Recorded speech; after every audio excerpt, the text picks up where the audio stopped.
Հնանտապանում հյուրընկալել եմ Հանրապետություն կուսակցության ներկայացուցիչ Ռուբեն Ասատրյանին, պարոն Ասատրյան, շնորհակալ եմ հրավերն ընդունելու համար։ Ես եմ շնորհակալ։ Հայաստանի վարչապետը Էստոնիայում պնդել է արտաքին քաղաքականության մեջ բալանսավորման եւ բալանսավորված քաղաքականություն վարելու իրենց ձգտումների մասին։ Այս համատեքստում հիշատակել է խորհրդարանի կողմից ընդունված օրենքը Եվրամիության անդամակցության գործընթացի մեկնարկի մասին, սրանով հանդերձ նշել, որ ոչ միայն ցանկանում է խորացնել հարաբերությունները Եվրամիության հետ, այլև կարգավորել հարաբերությունները տարածաշրջանի երկրների հետ, նաև մտադրություն չունեն այս ամենով հանդերձ խզել հարաբերությունները, լարել կամ փչացնել Ռուսաստանի հետ։ Տպավորություն է, որ Հայաստանի վարչապետը ոչ միայն չի լսում ներսում ներքաղաքական դաշտում հնչող կարծիքները տարբեր վերլուծաբաների, քաղաքական ուժերի, այլև նույն ռուս պաշտոնյաների, ովքեր պնդում են, որ Հայաստանը չի կարող գտնվել ԵԱՏՄ-ում, օգտվել ԵԱՏՄ-ի հնարավորություններից, բարիքներից, այսպես ասած, եւ ձգտել հարաբերությունները խորացնել Եվրամիության հետ։ Դուք ինչ դիտարկումներ կանեք, դեռ որքան կարող է Հայաստանի վարչապետը այսպես բալանսավորման քաղաքականությունը պնդել եւ առաջ տանել։ Դուք շատ ճիշտ նշեցիք վարչապետի հայտարարությունները Էստոնիայում, այդ իրարամերժ հայտարարությունները։ Ես կասեի, որ պարոն վարչապետը գնում է Թալինում եւ հարգանքի տուրք է մատուցում կոմունիստական ռեժիմի զոհերի համալիրին եւ մի քանի օր հետո գնում մասնակցում է մայիսի 9-ին Ռուսաստանի Դաշնության մայրաքաղաքում ռազմական շքերթին։ Սա կարելի է որակել քաղաքական էկվիլիբրիստիկայի հատուկ հմտություններ, որը ցուցաբերում է մեր վարչապետը։ Հանրապետություն կուսակցությունը հստակ հանդես է եկել հայտարարությամբ, որ մենք դատապարտում ենք այդ մայիսի 9-ի շքերթին Հայաստանի ղեկավարի ներկայությունը եւ այն քաղաքականությունը, որ որդեգրել է ներկայիս Հայաստանի Հանրապետության իշխանությունները եվրոինտեգրման եւ եվրոպական միության կառույցներին ավելի մոտիկանալու եւ ինտեգրվելու գործընթացին հակասում է այդ քայլերը, որ ինքը անում է լինելով ռազմական շքերթում։ Շքերթի մասին դեռ հարց կտամ, պարոն Ասատրյան, այնուամենայնիվ իմ հարցը այն մասին էր, թե որքան կարող է Հայաստանի վարչապետը այսպես շարունակել իր պատկերացման բալանսավորման քաղաքականությունը։ Ես չեմ կարծում, որ բալանսավորման մասին է խոսքը գնում, այստեղ տատանումների, ավելի շուտ քաղաքականության տատանումների եւ ոչ հստակ քաղաքականության վարելու մասին է խոսքը գնում եւ Հայաստանը պետք է այս բարդ աշխարհակական իրավիճակներում, որ տեղի ունենում տեկտոնիկ տեղաշարժներ, աշխարհակաղակական, Հայաստանը պետք է ճիշտ կողնորոշվի արդեն ինչ է ուզում, որ աշխարհակական կենտրոնների հետ է ուզում կառուցել իր ապագան, որտեղ այսպիսի մի ոդկա այնտեղ, մի ոդկա այստեղ, դա մեզ ոչ մի դրական բենեֆիտներ չի բերելու Հայաստանի Հանրապետությանը։ Այսինքն, քանի դեռ հստակություն չկա ռուս-ուկրաինական ճակատում, թե ինչպիսի հանգուցալուծում է լինելու, ԱՄՆ-ն ինչ դեր է ունենալու, ԱՄՆ-Իրան հարաբերություններն ինչպես են կարգավորվելու, Հայաստանի վարչապետը կկարողանա օգտվել աշխարհում տիրող իրավիճակից եւ այսպես չկողմնորոշված մնալ եւ պնդել, որ մենք բալանսավորման քաղաքականություն ենք իրականացնում։ Տեսեք, process-ները բավականին արագ են տեղի ունենում, մենք ամեն օր ստանում ենք նոր լուրեր, թե ինչպես են, այս կամ այն գերտերությունները այն կամ այն հարցի շուրջ վերաբերմունք դրսևորում եւ այդ տատանումները Հայաստանի Հանրապետության իշխանությունների ես չգիտեմ ինչքանով իրեն կարող են երկարաձգել, որտեվ այդ կարող է մի շատ սիրուն օր այդ ավարտվի այդ ամեն ինչը եւ մենք հայտնվենք այնտեղ, որտեղ չպետք է հայտնվենք։ Այստեղ պետք է զգուշանան Հայաստանի Հանրապետության իշխանությունները եւ այնպես պիտի քայլեր անեն, որովհետեւ հետո չկարողանան հետ բերեն այդ իրավիճակը։ Իսկ կողմնորոշման առումով Ադրբեջանը ինչպիսի դիրքում է, ինչ եք կարծում։ Ես կարծում եմ Ադրբեջանը այս ինչպես ասացի, այս տեկտոնիկ տեղաշարժերը որ տեղի ունենում դադար է վերցրել, ոնց որ իր աշխարհակական հետ իրենց արտաքին քաղաքականության բնագավառ ոլորտում եւ սպասում են թե ինչպես կավարտվեն, մոտակա ժամանակներին ինչպես կավարտվեն այս կամ այն գործընթացները։ Դուք շատ ճիշտ դիտարկեցիք ռուս-ուկրաինական պատերազմից շատ բան է կախված եւ այստեղ process-ները բավականին արագ են ընթանում, դա արագացնում է Միացյալ Նահանգների նոր ադմինիստրացիան Եվ մոտակա օրերը մենք կարող ենք ստանանք այն շոմի պատկերներ եւ ես կարծում եմ այո ոչ միայն Ադրբեջանը, նաեւ Վրաստանը, հա, իր վարած արտաքին քաղաքականությամբ նույնպես մենք չենք տեսնում որևիցե քայլեր իրանք անում են, դրել են դադարի ռեժիմում եւ ձեզ կասեմ մի բան, որ հարավային Կովկասի նման երկրները բոլորը, հա, ոնց որ կան այլ տեղերում, նույնպես իրանք դադար են վերցրել եւ սպասում են ինչով կավարտվի այս ամեն ինչը։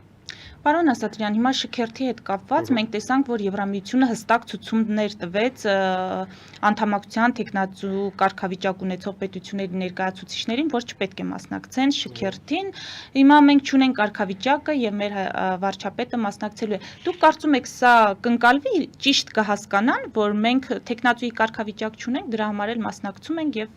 թույլ ենք տալիս մեզ մասնակցել։ Իհարկե ոչ, դա առաջի հերթին իմիջային վնաս է Հայաստանին, հա, Հայաստանի ղեկավարները հայտնվում են այնպիսի մի հարթակում, որտեղ հավաքված են ոչ միայն ոչ ժողովրդավար եւ ավտոկրատ ղեկավարները, այլև օդիոզ ղեկավարները, եւ այդտեղ հայտնվել է, ես չեմ կարծում, որ Հայաստանի վարչապետին ինչ-որ դրական լիցքեր է տալի, եւ մենք այո դատապարտում ենք, որ չպետք է նման հանդիպումներին մասնակցի, հա, Հայաստանի իշխանությունները եւ ես ունեմ չճշտված տվյալներ, որ այդ շքերթի ընթացքում, ռազմական շքերթի ընթացքում այնտեղ պետք է մասնակցեն մարտունակ ստորաբաժանումները, որոնք, հա, ոնց որ այդ շքերթից հետո պետք է մեկնեն Ուկրաինայի ռազմաճակատ։ Եվ այդ ֆոնին, հա, այնտեղ ներկա լինի Հայաստանի Հանրապետության ղեկավարը, ես անթույլատրելի եմ համարում եւ Հանրապետություն կուսակցությունը իր տեսակետը հստակ արտահայտել է։ Եվ մեր ղեկավարությունը պետք է առաջի հերթին ճշտի ինչին է մասնակցում, ինչ միջոցառումներ են այնտեղ տեղի ունենալու, որ հետո վատ իրավիճակում չհայտնվի։ Ես կարծում եմ, եթե նման բան իրականացրեց, հա, Ռուսաստանի իշխանությունները շքերթից հետո, դա շատ մեծ հարված է լինելու Հայաստանի իշխանություններին։ Թեման, եթե ամփոփենք, շատ է քննարկվում այս շքերթին մասնակցել, չմասնակցելը, կան մարդիկ, որոնք ասում են նախորդ տարի, երբ որ մասնակցեց Հայաստանի վարչապետը, բերեց Հայաստանի շահերից բխող որոշում, այն է, որ հայ-իրանական, հայ-թուրքական սահմանին պետք է սկզբում ծառայություն իրականացնել նաև հայ սահմանապահները, իսկ գիտենք Իրանի հետ սահմանին անցակետում ամբողջությամբ հրաժարվեցինք ռուս սահմանապահների օգնությունից։ Հիմա կարելի ասել, որ կարող է այս անգամ էլ ինչ-որ արդյունավետ կամ Հայաստանի համար Հայաստանի շահերից բխող որոշում բերել եւ դրանով արդարացնել այդ մասնակցությունը։ Դա ցույց կտա արդեն ժամանակը եւ այդ միջոցառումից հետո սպասվող հայտարարությունները եւ զարգացումները ես դժվարանամ ասեմ, որտեվ օրակարգը հանրայնացված չէ եւ մենք չգիտենք ինչ նպատակներով է, հա, Հայաստանի իշխանությունները որոշում կայացրել մասնակցել այդ ռազմական շքերթին։ Տեսնենք ինչպես է ստացվում կգնահատենք, բայց ես չեմ կարծում։ Իմ հարցն այն մասին էր, արդյոք ունենալ իսկապես դրական ակնկալիքներ, այսինքն։ Ես չեմ կարծում, որ մենք այնտեղ ինչ-որ դրական ակնկալիքներ պետք է ունենանք։ Այն որ ռուս սահմանապահները դուրս եկան, հա, այդ մեր սահմաններից, դա օրինաչափ եւ սպասվող գործընթաց էր։ Եվ ես չեմ կարծում դա ինչ-որ դրական արդյունքի բանակցությունների արդյունքի շնորհիվ է, հա, դա պահանջ էր եղել, որոնք իրականացրել են։ Հիմա երեք խոսել է Հայաստանի երկրորդ նախագահը Ռոբերտ Քոչարյանը, մարդիկ կան, որ համարում են Ռոբերտ Քոչարյանը ներքաղաքական իրավիճակում այն ֆիգուրը չէ, որի հայտարարություններին պետք է ուշադրություն դարձնել, առավել եւս դրան քննարկել, բայց այդուհանդերձ Հայաստանի երկրորդ նախագահը իր այդ ելույթի ընթացքում հայկական իշխանություններին մեղադրել է Արցախյան 44-օրյա պատերազմը հրահրելու եւ սկսելու համար, սա կարծում եմ բավականին լուրջ հայտարարություն է եւ սա կարող ենք ընկալել, որ մեղադրանք է ոչ միայն Հայաստանի իշխանությանը, այլև Արցախի իշխանությանը եւ այս հայտարարությունը ինչպես կարող է օգտագործվել Հայաստանի դեմ։ Եվ ինչ խնդիր է լուծում Ռոբերտ Քոչարյանը այսպիսի մեղադրանք հնչեցնելով հայկական կողմին, ստացվում է, որ ըստ Քոչարյանի Ալիևյան ռեժիմը Ադրբեջանը պատերազմ սկսելու մեղավորություն չուներ։ Տեսեք, երկրորդ նախագահ շատ հակասական հայտարարություններ է ոչ առաջի անգամ անում եւ այն այս ձեր որ մատնանշած հայտարարությունը, որ հայերն են։ Այո, հայկական իշխանություններն են, ասում են։ Սկզբից ասեց հայերն են, հետո փորձեց իրեն ուղղել, Հայաստանի իշխանություններն են, հա, ես ուզում եմ հարց տալ, որ իշխանությունների մասին է խոսքը գնում։ Արցախյան իշխանությունները, թե Հայաստանի Հանրապետության իշխանությունները, հայեր ասելով ինքը ինչի նկատի ուներ։ Իսկ ինքը ով է ազգությամբ։ Եթե ինքը հայերին է մեղադրում։ Եվ այդ արտահայտությունը անելով, ինքը իմանալով, որ Բաքվի բանտերում գտնվում է Արցախի ռազմաքաղաքական ղեկավարությունը, ինքը ինչ ծառայություն է մատուցում։ Չէ՞ որ իր այդ Բաքվի բանտերում հայտնվածները իր թիմակիցներն են եղել։ Նույն Արկադի Ղուկասյանը, Բակո Սահակյանը։ Ինքը ինչ է դրանով ուզում ասել, թե ինքը իր քաղաքական շահերից ելնելով ինքը պատրաստ է ամեն ինչը հավասարացնել գետնին, վնասել բոլորին, բայց իր քաղաքական իր պատկերացմամբ իր քաղաքական դիվիդենդները շահել։ Ես կարծում եմ, թե ինքը շատ սխալվել է եւ այո, դուք ճիշտ եք ասում, Բաքվի իշխանությունները կարող են շատ լավ օգտագործել այդ հայտարարությունը, երկրորդ նախագահի հայտարարությունները իդեմս ի վնաս Հայաստանին եւ այնտեղ Բաքվի բանտերում գտնվող Արցախի ռազմաքաղաքական ղեկավարությանը։ Այն թույլատրելի հայտարարություններ է արել եւ ես կարծում եմ գիտակցված են արվում այս հայտարարությունները ամեն դեպքում չգիտեմ դուք եք հարցեր բարձրացնում այս հայտարարության հետ կապված բայց ես կուզենայի ձեր վերլուծությունը լսել ավելի շատ ինչ խնդիր է լուծում Ռոբերտ Քոչարյանը այս չեմ կարծում Ռոբերտ Քոչարյանը միամիտ մարդ է մենք շատ լավ հիշում ենք իր 10 տարի ղեկավարությունը Իդեպ այդ ղեկավարության հետ կապված ասում է վատ ղեկավարը, վատ քաղաքական գործիչը ինքն իր համար չէ խնդրեմ, այլ մեզ բոլորիս համար է խնդրեմ, այս համատեքստում նաև իր ղեկավարման տարիները կխնդրեմ գնահատեք, ինչպիսի ղեկավար էր նա Հայաստանի համար։ Հայաստանի համար ինքը բավականին հակասական ղեկավար էր, մենք շատ լավ հիշում ենք ինչպես ինքը սկսեց իր ղեկավարման տարիները հոկտեմբերի 27-ից սկսեց եւ ավարտեց մարտի 1-ով։ Այդ ընդհանրապես այդ երկու իրադարձությունները ամեն ինչ բնութագրում են, հա։ Երկրորդ նախագահի կառավարման ժամանակաշրջանը։ Էլ ես չասեմ, հա, որ իր անվտանգության աշխատակիցները մարդ էին սպանում, հա, զուգարաններում, ինչպիսի բռնություններ էր տեղի ունենում, քաղբանտարկյալներ կար, ինչպես էին փակվում լրատվական միջոցները, այո, այդ թվում նրան։ Դրանք այսպես հերթականությամբ գնում են, եթե մեկը ինչ-որ գնահատում է, որ դա փայլուն տարիներ էին, վերելքի տարիներ էին, ես դա չեմ կարծում եւ իմ նման բազմաթիվ մարդիկ են այդպես։ Ես կարծում եմ, որ անկախ Հայաստանի այդ 10 տարիները կորսված տարիներ էին։ Ես ուզում եմ հիշեցնել, որ այդ նախագահությունը սկսվեց այն ժամանակ, երբ որ խախտված չէր ռազմական բալանսը Ադրբեջանի հետ, Հայաստանը հաղթողի դիրքերում էր, մենք փոխանակ շարունակեինք, հա, մեր առավելությունը Ադրբեջանի նկատմամբ եւ փորձենք, հա, Ղարաբաղի հարցը ի օգուտ Հայաստանին լուծում տալ։ Մենք գնացինք այլ ճանապարհով, հա, մենք ամեն ինչը տվեցինք մեր պատկերավոր դաշնակցին, հա, եւ բոլոր արտաքին քաղաքականությունը եւ անգամ ներքին քաղաքականությունը պատվիրել էինք Ռուսաստանին։ Եվ ունեցանք այն ինչի ունեցանք խորը կախվածություն Ռուսաստանից, որի շատ դժվար կլինի, հա, փորձում է իշխանությունը, թե ինչքանով կստացվի ներկայիս իշխանությունը այդ փոխվել, հա, Ռուսաստանի պորտալարից, ես չեմ կարող ասեմ։ Դուք բայց փորձերը տեսնում եք, հա։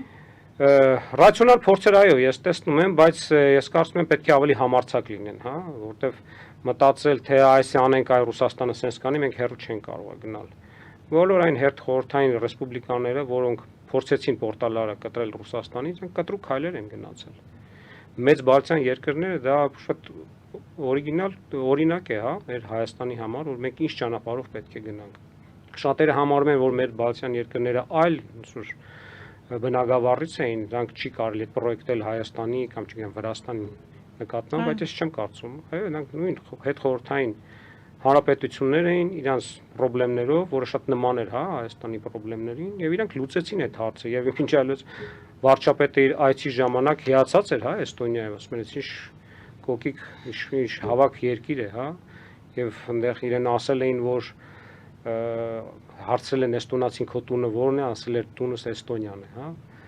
Հիացած էր, հա, բայց ինքը ընդհանրապես Էստոնիան Հայաստանի նման փոքր երկիր էր իր բնակչությունով, իր տարածքով, բայց այսօր տեսեք ուր է հասել Էստոնիան եւ ուր ենք, որտեղ ենք գտնվում մենք։ Խորը կախվածության մեջ մի երկրից, որի շքերթին ռազմական մենք գնում ենք մասնակցել եւ որին մեղադրում են, հա, հարևան երկրի անեքսիայի մեջ տարածքներին։ Պարոն Ասատրյան, Քոչարյանը չի բացառել ընդդիմադիր դաշտը համախմբելու հնարավորությունը, բայց մենք վերջին օրերին տեսնում ենք, թե ինչպես են Սերժ Սարգսյանի եւ Ռոբերտ Քոչարյանի կողմնակիցները միմյանց մեղադրում հեռակա նաև բանավիճում Նիկոլ Փաշինյանին իշխանության բերելու համար։ Հիմա ինչ եք կարծում, կհաջողվի Ռոբերտ Քոչարյանին ընդդիմադիր դաշտը իսկապես համախմբել մեկ նպատակի շուրջ, եթե այդ նպատակը Նիկոլ Փաշինյանի հեռացումն է, եւ եթե պատկերացնենք, որ այդ սցենարը կաշխատի, Ռոբերտ Քոչարյանը իսկապես կկարողանա այդ համախմբման հանդերձ կանգնեցնել իրենց բնորոշման պարտությունների ընթացքը, որին տանում է այս իշխանությունը։ Ես գրեթե բացառում եմ համախմբումը Ռոբերտ Քոչարյանի կողքին ընդդիմադիր ուժերի, գիտեք ոնց, եկեք ճիշտ ձևակերպենք խորհրդարանական ընդդիմադիր ուժերի համախմբումը Ռոբերտ Քոչարյանի շուրջ, ես դա բացառում եմ, որտեղ մենք շատ լավ հասկանում ենք, որ հանրապետական կուսակցության ղեկավարը նույնպես փորձում է իր շուրջ հավաքել, ընդդիմադիր զանգվածներին, եւ այնտեղ հակամարտությունը իրենց միջև բավականին սուր է, եւ այս մեկ տարվա ընթացքում, որ մնացել է միջև խորհրդարանական ընտրությունները, ես չեմ կարծում, որ մենք կտեսնենք, ինչ որ մի հատ համախմբում տվյալ անձերի շուրջ։ Կարող է ինչ-որ մի հատ երրորդ անձ գա եւ համախմբի այդ ընդդիմադիր ուժերին, խորհրդարանական եւ ցենց ասեմ, նախկին ռևանշիստական ուժերին, էլի, որտեվ կան այլ ընդդիմադիր ուժեր, որոնք ընդհանրապես օրգանական կապ չունեն, այդ Ռոբերտ Քոչարյանի եւ Սերժ Սարգսյանի հետ։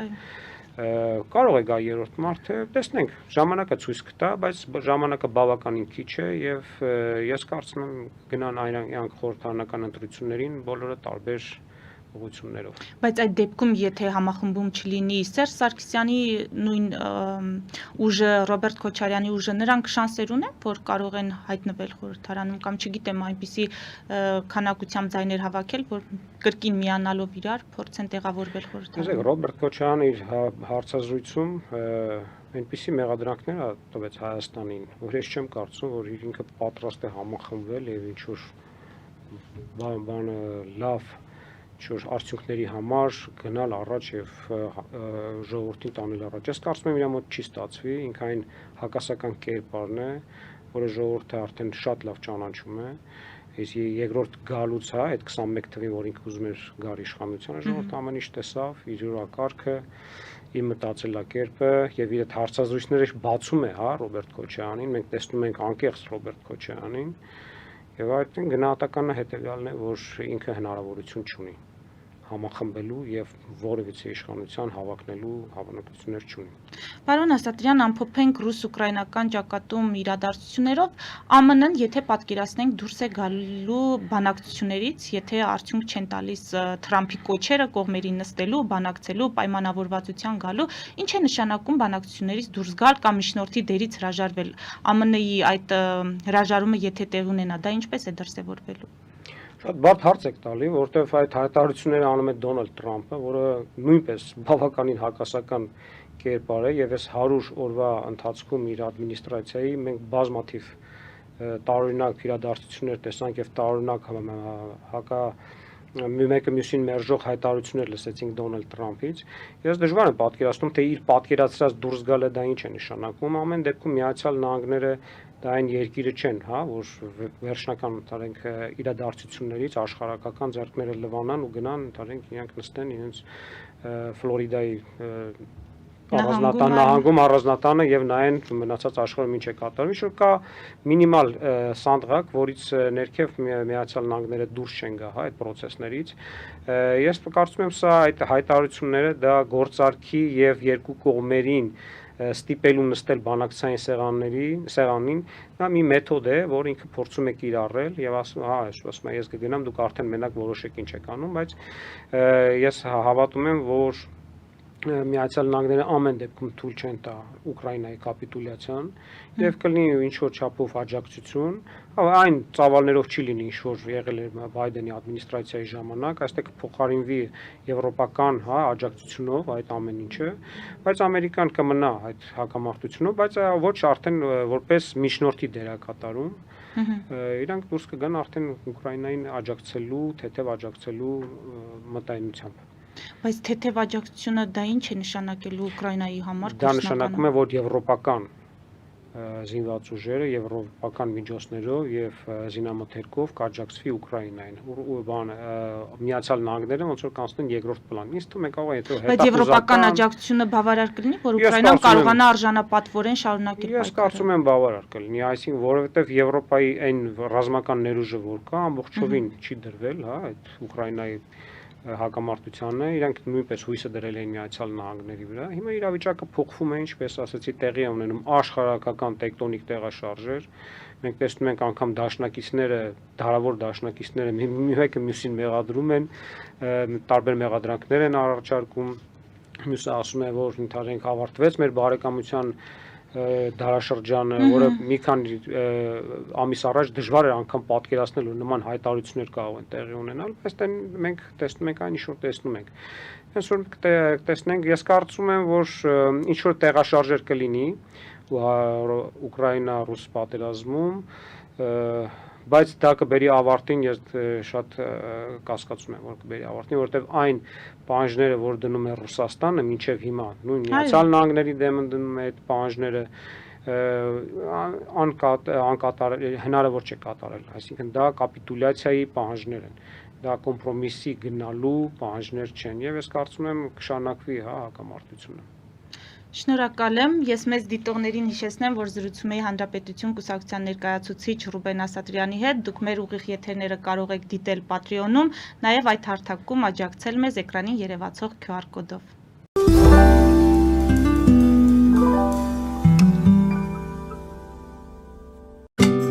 Ինչ է պետք տունը, առանձնատունը կամ ամառանոցը հաճելի, հարմարավետ դարձնելու համար։ Ճիշտ ընտրած կահույք, օրիգինալ դեկորներ, հյուրերին ընդունելուց գեղեցիկ սպասք, գուցե նոր սփռոց։ 60-ից ավելի ճանաչված եվրոպական բրենդների ինքնատիպ, չկրկնվող եւ մատչելի ընտրանին Fortuna Home and Country House խանութ սրահում։ Նորավոճ սպասք եւ կահույք հորեկա բնագավառի համար, տեքստիլ, տնտեսական ապրանքներ, ամեն ինչ գեղեցիկ կյանքի համար։ Ընտրեք այն, ինչ վաղուց փնտրում էիք Fortuna Home and Country House-ում, ձեզ համար եւ որպես նվեր ձեր մտերիմների համար։ Jackpot հագուստի վաճառակենտրոնը վերաբացվել է Թահանգա քաղաքում։ Նոր տեսականի, նոր արժեքներով ու նոր զեղչերով։ Եվրոպական հագուստ եւ կոշկեղեն կանանց, տղամարդկանց եւ երեխաների համար։ Օծանելիք, ճամպրուկներ, պայուսակներ, գիշերանոցներ, գոտիներ եւ դրամապանակներ։ Մեծ ապրանքատեսականի, մեծ զեղչերով։ Համեցեք Jackpot Թահանգայում։ Հասցեն 7057 Foothill Boulevard։ Հեռախոս 818 813 2252։ Jackpot։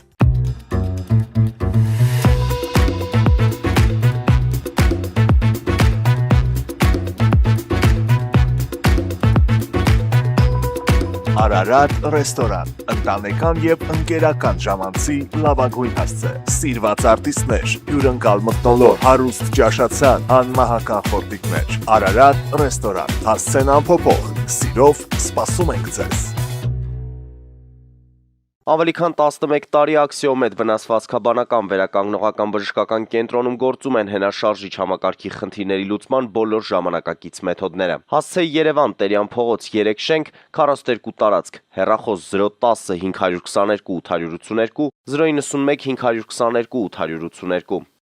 Լավագույն պաղպաղակ, բնական, համեղ եւ մատչելի գներով պաղպաղակը կարող եք ձեռք բերել բոլոր հայկական խանութներում։ Պահանջեք հայկական պաղպաղակ, Թամարա պաղպաղակ։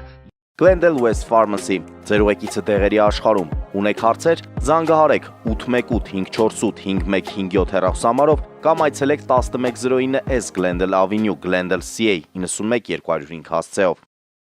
Նոյան տապանի վազող տողում հայտարարություններ տեղադրելու համար այցելեք Երևան Իսահակյան փողոց 28-րդ հարկ կամ զանգահարեք 055 50 90 50 +188 967 567 կամ էլ կապվեք կոնտակտ Շնիկ NTM էլեկտրոնային հասցեով։